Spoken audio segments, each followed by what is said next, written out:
Hi friends. So our second Lois Ehlert book is called Red Leaf, Yellow Leaf by Lois Ehlert, and again, written and illustrated. And the way that she illustrated this book is by doing textured collages. Now, collage again is when we layer, cut out bits of things to make a different kind of picture. So Lois Ehlert in this book wanted the pictures to have texture, to seem and feel bumpy. So I'm going to read to you a little bit about the inside jacket that has information about Lois Ehlert and how she did this book. From a Wisconsin family that has planted many trees together, Lois Ehlert especially loves sugar maples, that kind of tree, because of their brilliant red and yellow fall leaves. So she's written and illustrated many famous books for children, and she even had a Caldecott honor book called Color Zoo. Caldecott Award is a special award for illustrators when they get really, really famous.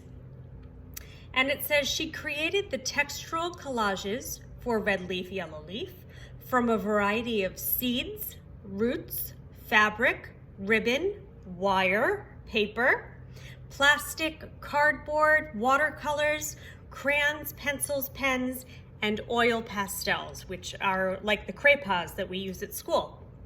She even scrunched some of the paper leaves with her sandals. That's funny that they put that in there. So if you look at the collage in this book, you're going to see lumps and bumps and veins of the leaves, and that is something that she did really intentionally. She wanted the leaves to feel and seem bumpy. Red leaf, yellow leaf. I've been saving this little leaf from my sugar maple tree so I could show it to you. I love my tree. And up here it says first spring leaf. And there is a picture. It was born long before I was. The wind blew seeds from the big maple trees in the woods.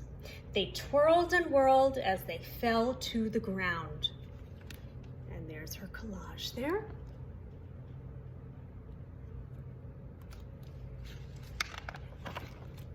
Seeds the squirrels didn't find lay sleeping among the leaves.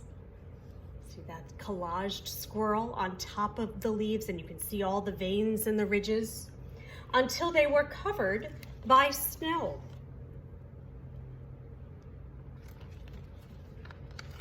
Now, if you look carefully, you can see classic Lois Ehlert. She's got the labels.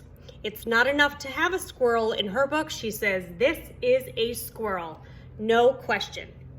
Maple tree seed here on the bottom. So we've got her collaging, we've got her big words telling the story, and the little tiny words that label, that give information about her illustrations. When spring sun warmed the seeds, they sprouted and sent roots down into the soil. Tiny leaves unfolded on their stems.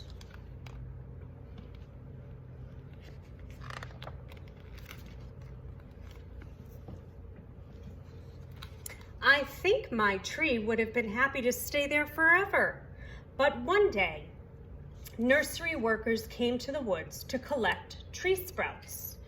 And here she says, these are maple tree roots and garden gloves to hold them.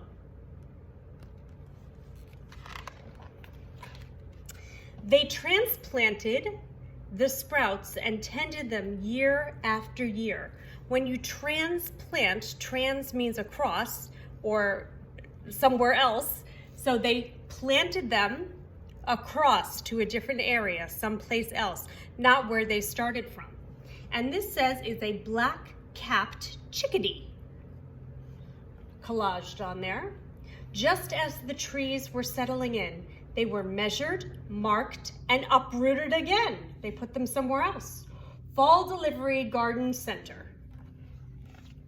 All those labels giving more information. Each ball of roots was wrapped and tied with twine.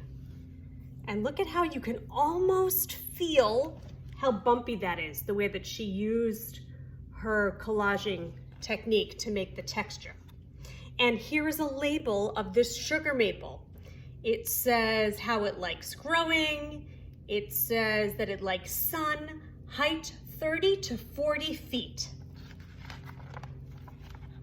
My tree was loaded onto a truck, filled with other trees and delivered to the garden center. We love trees.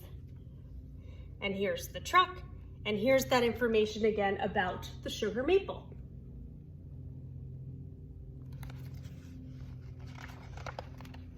We went there in the fall and picked out my tree.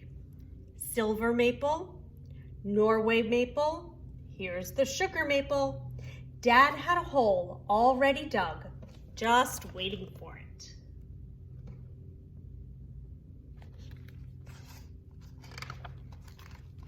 When we got home, we lowered my tree into the hole. I held the trunk while Dad covered the roots with soil. Round pointed spade, it says, is the tool that Dad used to put in the tree. Now, every night before I go to bed, I peek out the window and wave to my tree.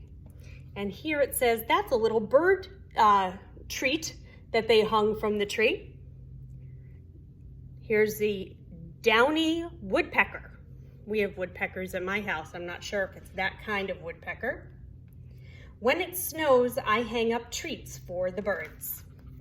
And I love that she labeled that little bump there on the tree. That's a bud. Maple tree flowers. What is this stuck inside the tree? Well, she says that's a kite. Each spring, I look for signs that my tree is growing. These are young maple tree leaves. They grew out of the bud that we saw before. By late summer, the crown of leaves is bushy and green. Here it all is. And what is up in that tree? It is a paper airplane, it says. I love it when the tree flowers turn into winged seeds. We call those helicopters. Remember, they fly down from the ground, they go whoosh, whoosh, whoosh, whoosh. But if you want to visit my tree, come in the fall. That's my favorite time. Can you guess why? And here she has some layered texture here in the collage. And when you turn the page, see that little peekaboo? Her favorite time is leaf time. Here's the sugar maple leaf. When it's yellow, here's red. Here's all the different labeling. And how to select the right tree, planting times. So she gives all this information because even though it's just a story, there's information in here for the reader. And how to make a bird treat is at the end. The end. This is book number 2, Red Leaf, Yellow Leaf, written and illustrated by Lois Ehlert.